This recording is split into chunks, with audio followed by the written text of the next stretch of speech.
anyone and everyone can hear or sense God. Everyone.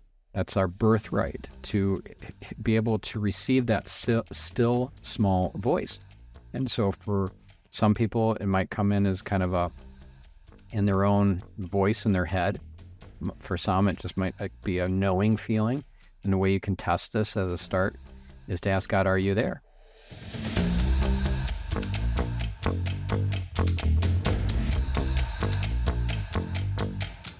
Welcome to the Break Free Podcast.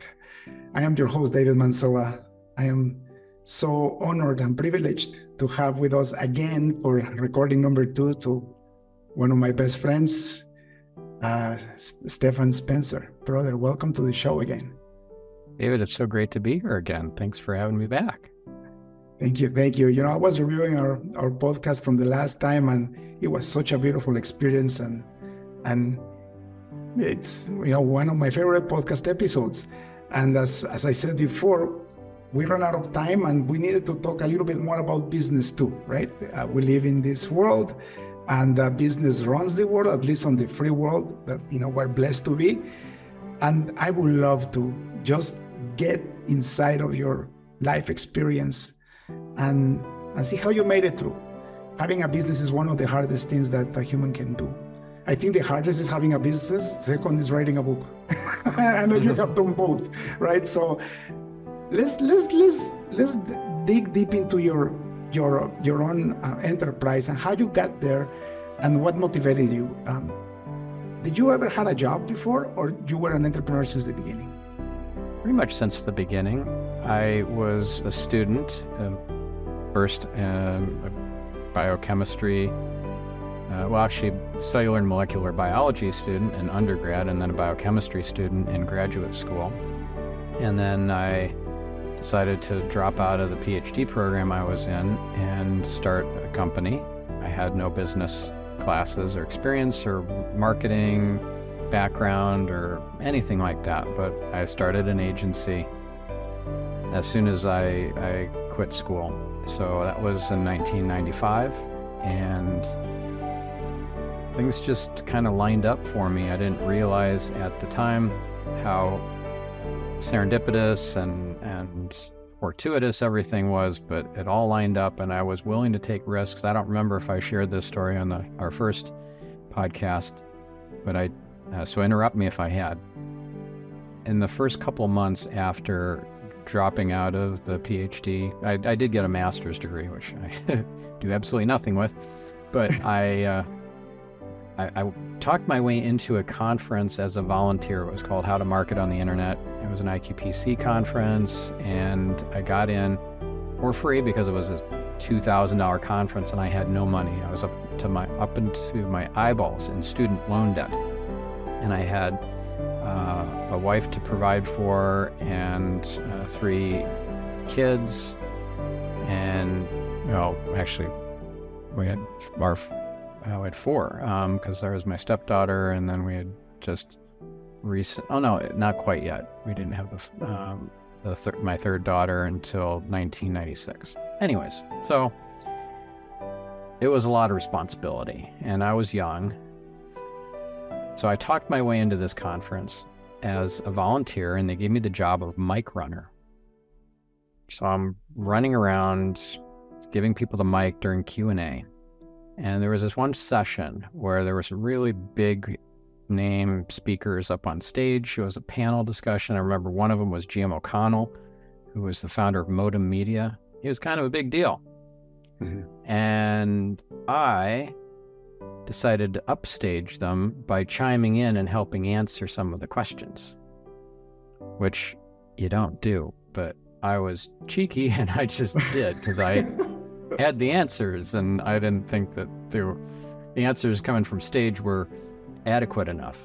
So I start adding, my 2 cents because I had the mic. Well, by the end of that session, I had a big stack of business cards. People came up to me and said, "You know more than the panelists."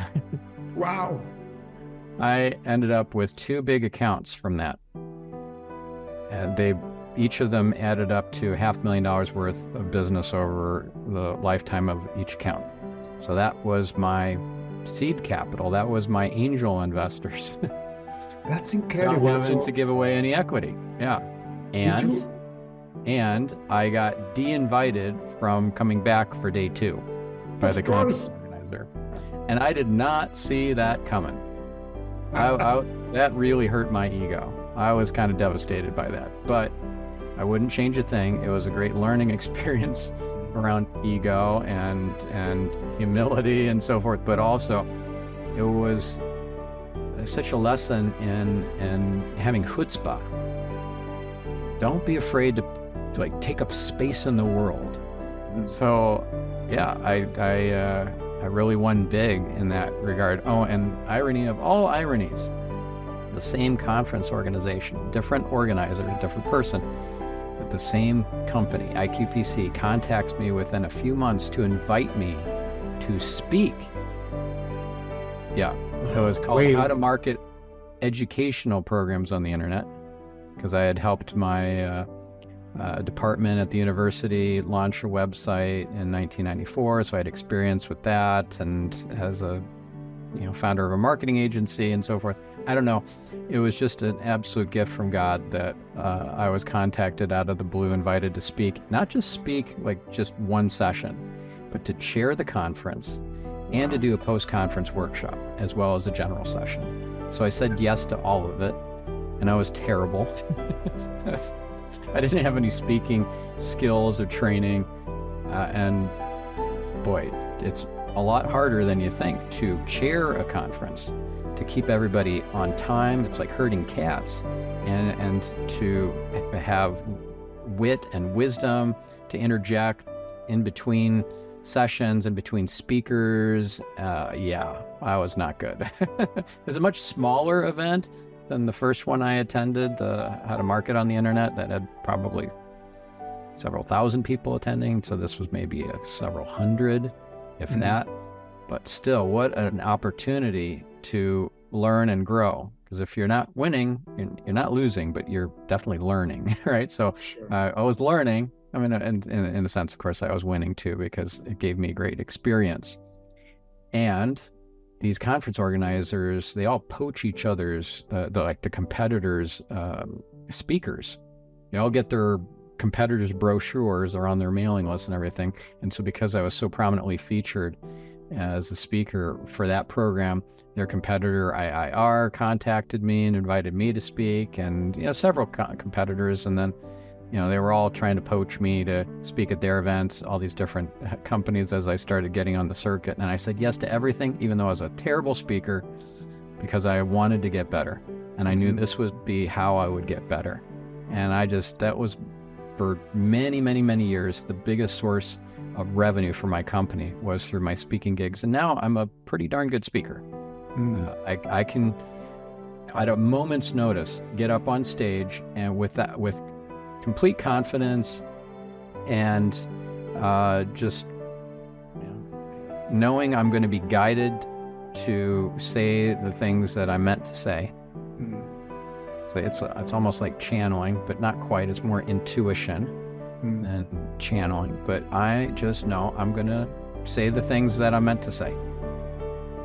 There's a phrase or a word in the Quran, but it's universal truth.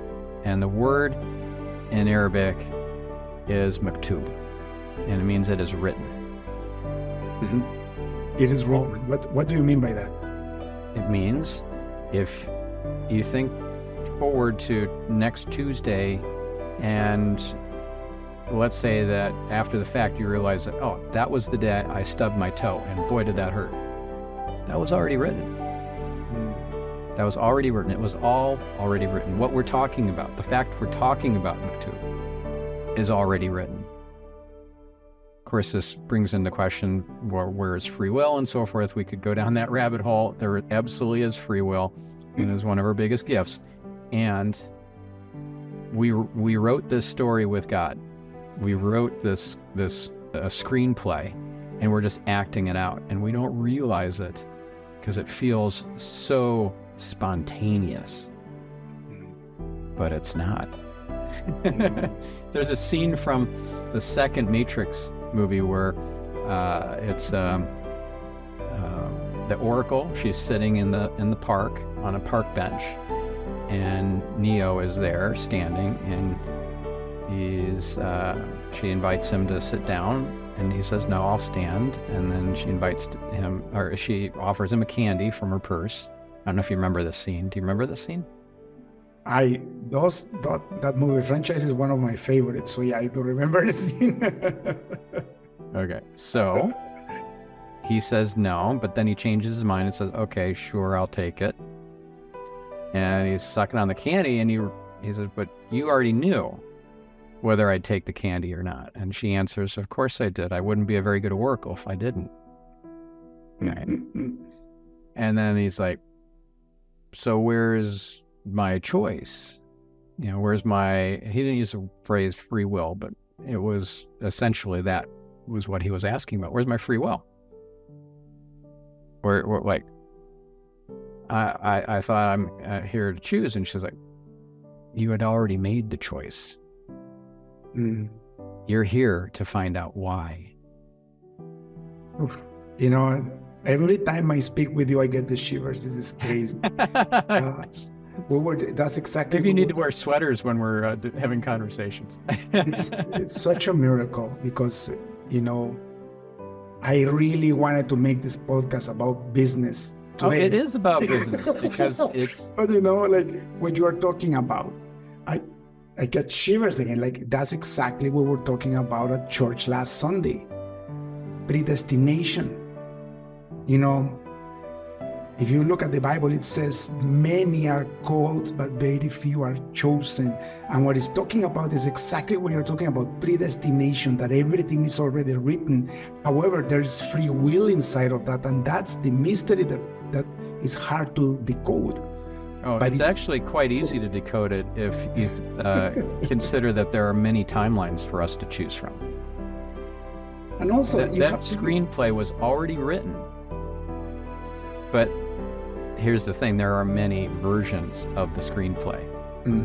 And if we make a outside our normal kind of robotic consciousness or autopilot sort of choices, that's where we get either a timeline upgrade, or if we go the negative route, get a worse timeline.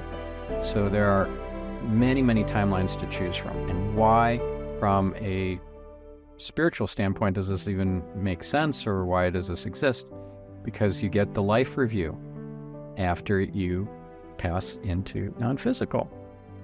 Your life flashes in front of your eyes, and you remember all those moments, the ones what you're not so proud of and everything.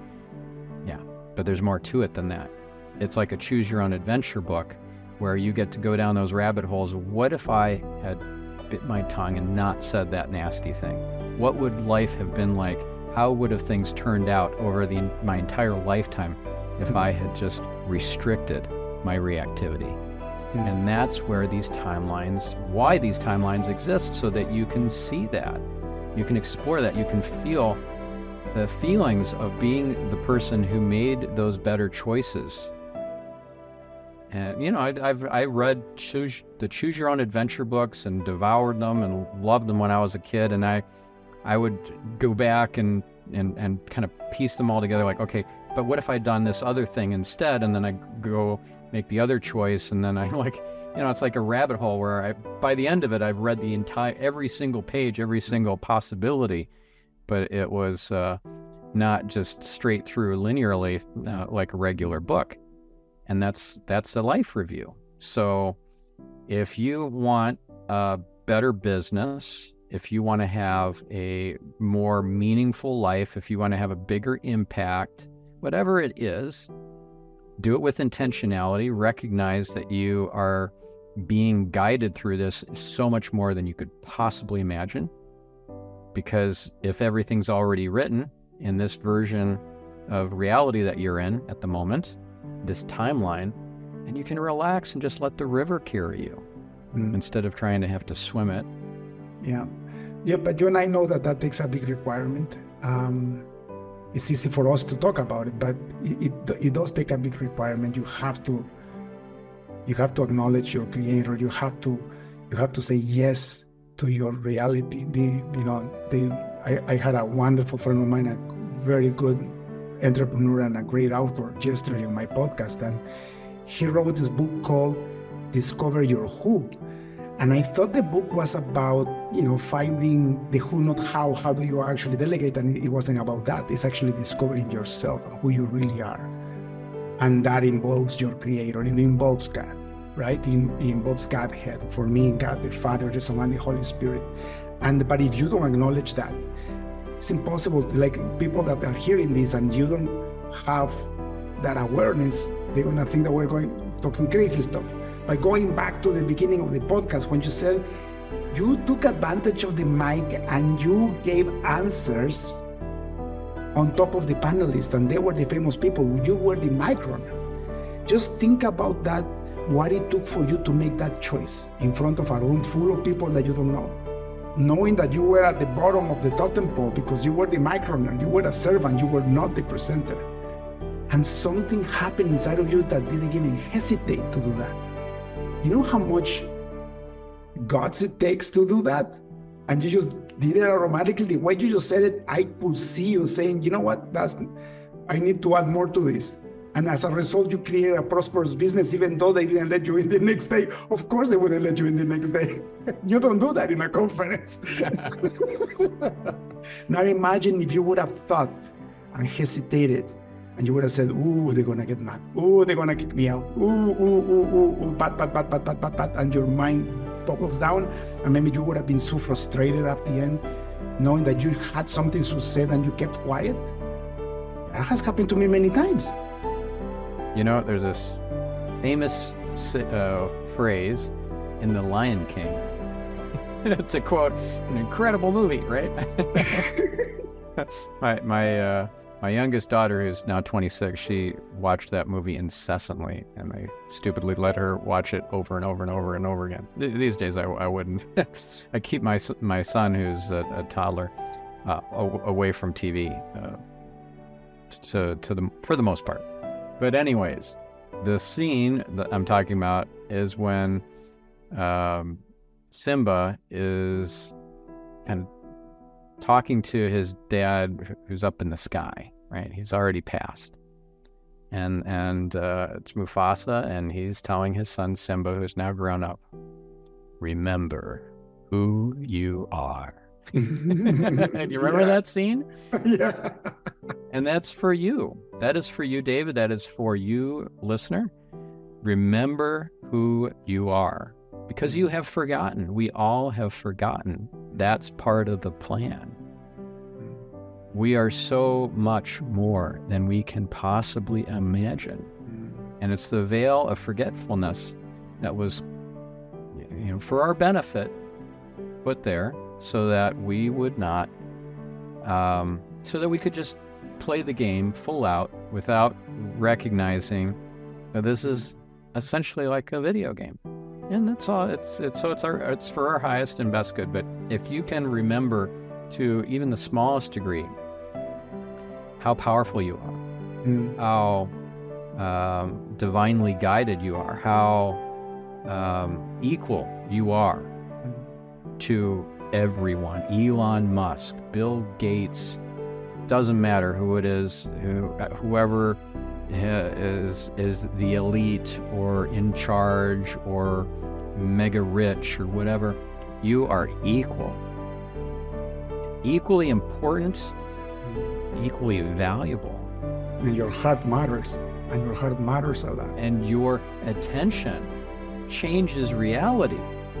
Your intention also changes reality so much more than you could possibly imagine. The unseen world's more real than the seen world. And if you just even have the willingness to suspend disbelief for a moment and try that, to see how your thoughts change your reality. Your thoughts become things. Clean up your thoughts, and you will have a thriving business.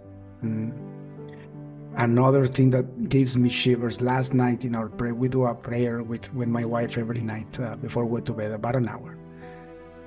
It was exactly about that.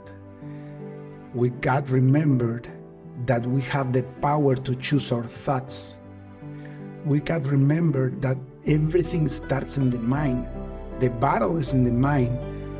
Having said that though, a thought shows up and it's a negative thought. That's okay, it shows up. But you have the power to stop it and to transform it to a positive thought. And how do you do it? Right? How do you do it? Yeah. Awareness, and also knowing that I'm not alone, knowing that I'm being guided by my Creator, by God, right? And because that's another thing, it's so easy to say, you can change your thoughts. And then your wife has cancer and she's dying, and you can tell that person, be positive, come on. It's not like that. You need help, but you do have that power, the power of changing your thoughts, the power of doing the things that not only serves you, but serves your Creator by choosing a beautiful life, a life of service, a life of giving, a life of, going back. Okay, so let's go back again to predestination. When Moses talked to Joshua and told him, you are going to get the promised land. But then he says, God is going to fight that battle for you. However, you have to be strong and courageous, and you have to do your effort, because a lot of people, when they think about predestination and everything is written, then if everything is written, why would I make an effort? Why would I go to work? Why would I open a business? Why would I write a book if everything is pre-written? You know what I mean? So everything is pre-written, but you still get to do your effort. Well, you absolutely have to, because that's part of this. This is a world of action.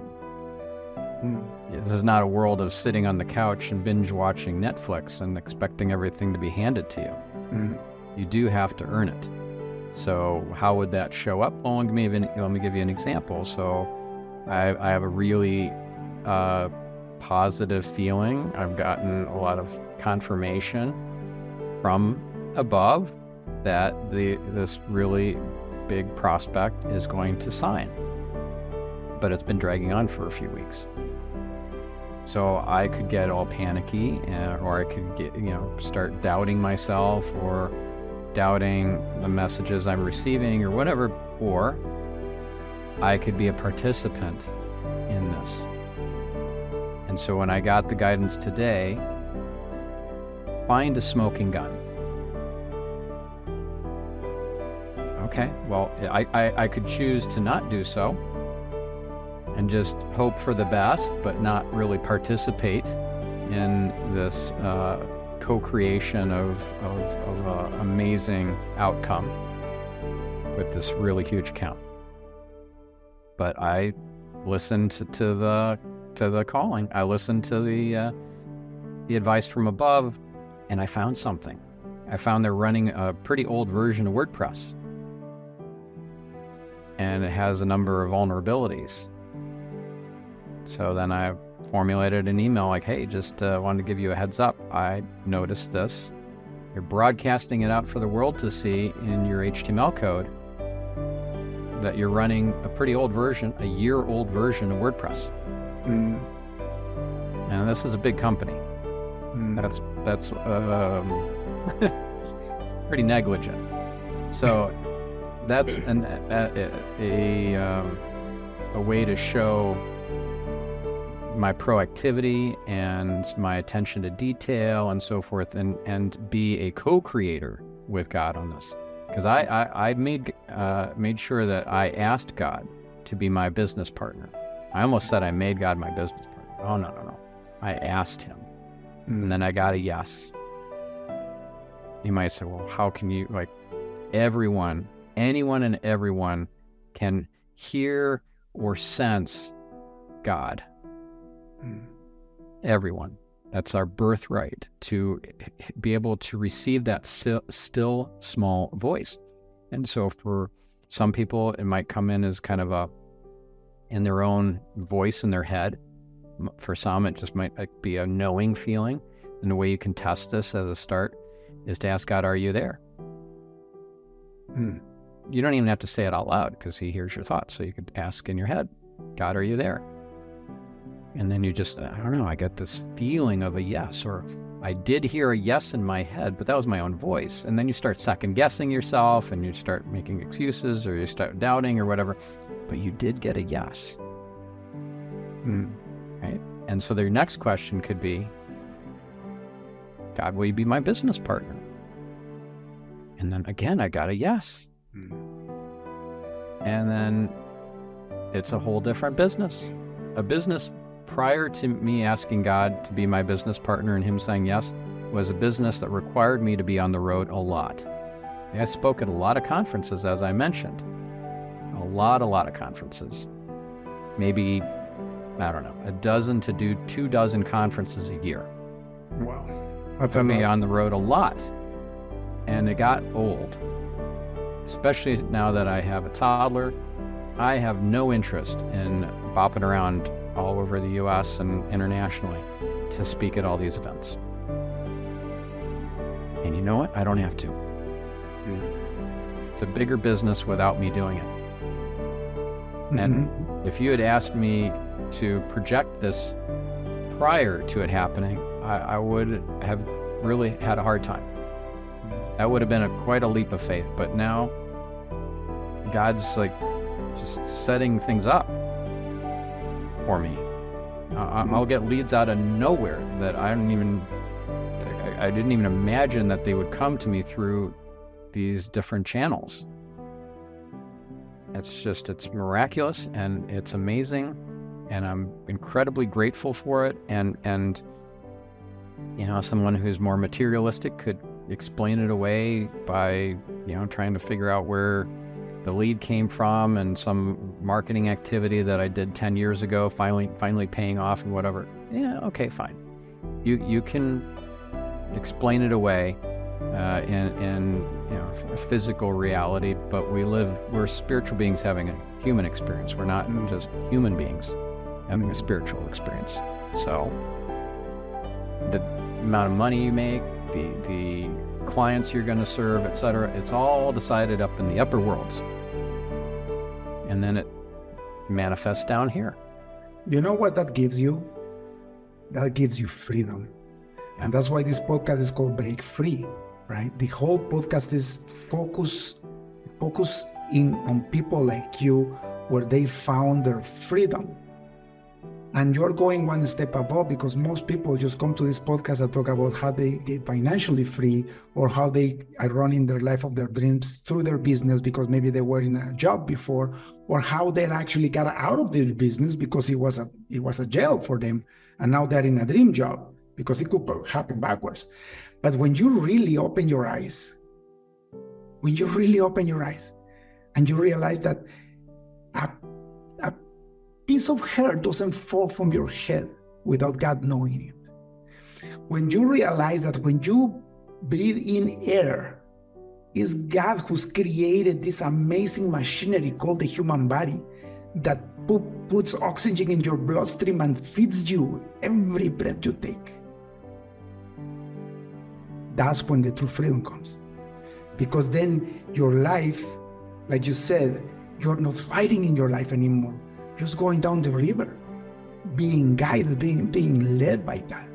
And it's beautiful. Like if you look at my life, my business life, I've been in business 18 years. You think I did that?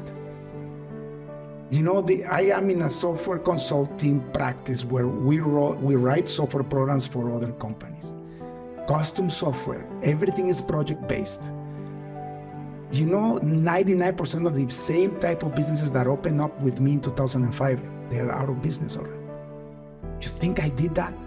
If you look back at my marketing and my clients and my leads, the clients that had sustained me and made me financially free, I didn't even look for them. They looked for me in a miraculous way. But my eyes are open enough to realize that it wasn't me, so I can give all the glory to Him. That's right? a really That doesn't mean I want to stop doing marketing. Right? That point you made is so critically important. When we do something of service or we deliver one of God's miracles to somebody, one of the most important steps in this process is to transfer the credit to God. It's not for you. That's not an ego boost. And it's a trap if you think it is. If you're going to just accept that and say, oh, wow, thank you, I'm happy to have helped and whatever. No. It is so important. Like, the words that are coming out of my mouth are God's words. I'm just the instrument, and this is for you from God, because God loves you. And this is, if it weren't me, it'd be somebody else that would deliver this message. I interviewed another Genius Network member. You may know him, Garen Jones, on my podcast on Get Yourself Optimized, and he talked about this guy who was homeless and was asking Garen for money, and Garen at the time was living in a car, and he was sleeping in his car in a gas station or something. And this homeless guy came to his car and asked him for money, and he's like, "Are you kidding me? You have more money than I have." And the guy yelled back at him, "Change your mindset, change your life." No way. Yeah. And I got the intuition from above that was an angel. That was literally an angel in human form. Yeah. They can do that. They can take human form temporarily and deliver a message. Yeah. That was an angelic message, and it changed his life. It absolutely changed. He now has a book called Change Your Mindset, Change Your Life. He's a multi-millionaire. He's in Genius Network. He's got all the, he coaches all these amazing people. He makes such a big impact on the world. And it was at his lowest moment. And here comes a miracle worker to deliver this message. In that case, it was an angel. But it could be you. You feel inspired to say this thing that you don't normally say. To ask a homeless person their name and remember their name for the next time you see them or whatever. Like, that person would have committed suicide because you remembered their name. Yeah. They decided, you know what? Screw it. I'm gonna tough it out. Yeah. If that guy was willing to actually learn my name and remember it, I must have some value. And we don't know the ripple effect that we have in this world and across the universe. It's amazing.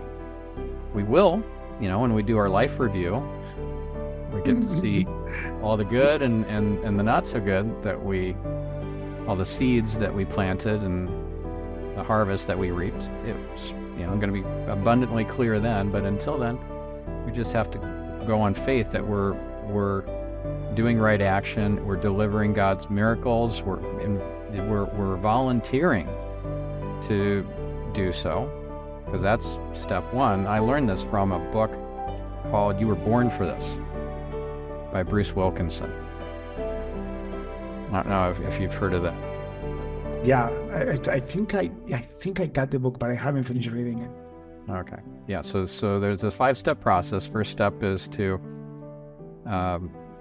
volunteer to deliver God's miracles.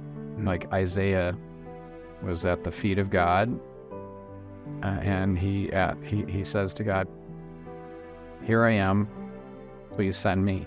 Here I am, God. Here I am, Lord, please send me."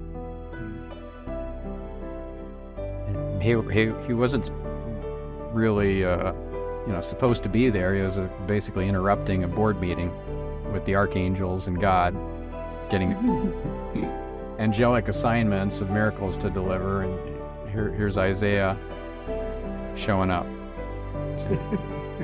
Send me. Yeah, please send me too. In the Bible, it actually says, don't stop helping the homeless and the strangers because you don't know if you're attending angels. To your point, like, it's biblical. What you just said about this guy, it's actually biblical. My grandma is our spiritual warrior. She's 74 years old and is my wife's mom. She's incredible. And one day, we live in Canada, and she doesn't drive because of her age. And one day there was freezing rain, And you will not believe the story. Like, it's incredible. She was on the bus. The sidewalk and the road was like a sheet of ice. Like, it looked like a mirror. She was by herself in the bus going down, and this beautiful black dude in white clothes, what he actually said, "Let me help you." And he just showed up at the end of the stairs, and he helped her cross the street until she got to the street into her house. And when she turned around to say thank you, he was gone. Grandma doesn't tell lies. She doesn't. She knows better. Yeah. It's like, wow. It's... The assistance we get is incredible. There's a book about getting assistance from angels. It's by... So it's a book about how to get your angelic support team to assist you. Mm-hmm. Because of free will, they're not going to interfere. Just you have to ask. Read Psalm 91. Just read Psalm 91. I read it yesterday, and it just got my heart 10 times as big as it is. It actually says that God will actually send you angels so that you may not fall down by hitting your feet with stones. Like, it's literal. If you acknowledge the name of God and you create a personal relationship with Him, He will send His angels to guide you. Yep. For He will command His angels concerning you to guard you in all your ways. They will lift you up in their hands so that you will not strike your foot against a stone. So think about this. You're working on your business. You're having trouble with lead generation or with your close rate or with, retention of clients. So first of all, you ask the question, why? Why is this in my movie, right? Why is I learned that wonderful question from my spiritual coach, Eliyahu Gian, who was also a guest on my podcast. And wow, what a important question to ask. Why is this in my movie? And then after that, like, you could ask God to send angels to assist with, let's say it's close rate. Your close rate is really lousy. And you ask God to send His angels to remove obstacles that are preventing these clients from signing, and to fill their house and office with love, light, joy, etc. And that makes a difference. Makes a difference. Like these angels have been dispatched. It's like the fire company. The fire engine has left the firehouse, and it's on its way to rescue the cat from the tree. It's beautiful. It's and you know what? For the listeners, for the entrepreneurs that are listening, you can be very successful without God, no doubt. That is actually the majority, I believe, are like that. The big difference is that without God, you won't be free. With God, you will experience freedom. And in fact, you don't even have to have a successful business to get freedom in Christ, to get freedom in God. That's the biggest difference. I've seen so many people, multimillionaires, successful, and empty inside, still looking for God in the wrong places. They don't even know they're looking for God. So that if you really want to have freedom, acknowledge that. Kneel down, ask for forgiveness and ask for guidance, and just surrender it all. And you'll see, just try it.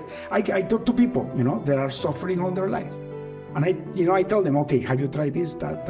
And they tried it all. And then I tell them, okay, give God a chance. Why not? If it doesn't work, don't do it. Give Him a chance. You see how people, they go to psychics and they do this and that and superstitions and all this, or they go to another conference and they get another book, they get hooked with another leader, with maybe, I don't know, another business leader, and nothing works. Well, give God a chance. Try it out.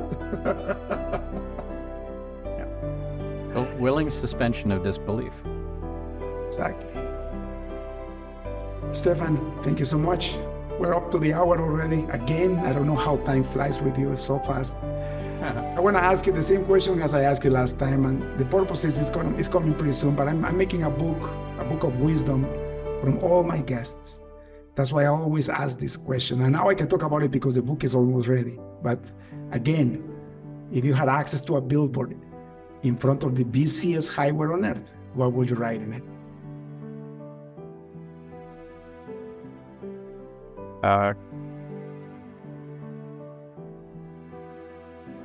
The quality of your questions will determine the quality of your answers. That's beautiful. And every answer leads to God. Oh, amen, brother. For sure. Thank you so much, Stephan. Again, for the audience, maybe God wants to use this episode to give you maybe a couple of leads. Where can they find you if they want to work with you with their marketing? Yeah, so I'm at stephanspencer.com. My agency website is netconcepts.com, and my 2 podcasts are Get Yourself Optimized. You can just put that into whatever your podcast catcher app is that you use, or you can go to getyourselfoptimized.com. That's the personal development, spirituality podcast, and then the marketing podcast I have is called Marketing Speak, and that's at marketingspeak.com. Fantastic. Stephan, brother, this is your podcast. You can always come back whenever you want. This is your house. Thank you for being here, and thank you for being a God-loving person. Blessings. Thank you. Cheers. That's all for today's episode of the Break Free Podcast. Head on over to iTunes and subscribe to the show. Starting your own business can be tough, but it doesn't have to be. Visit davidmansilla.com to pick up a copy of the #1 international best-selling book, Breaking Out of Corporate Jail. Expand what you consider to be possible and reach your full potential. And join us on the next episode.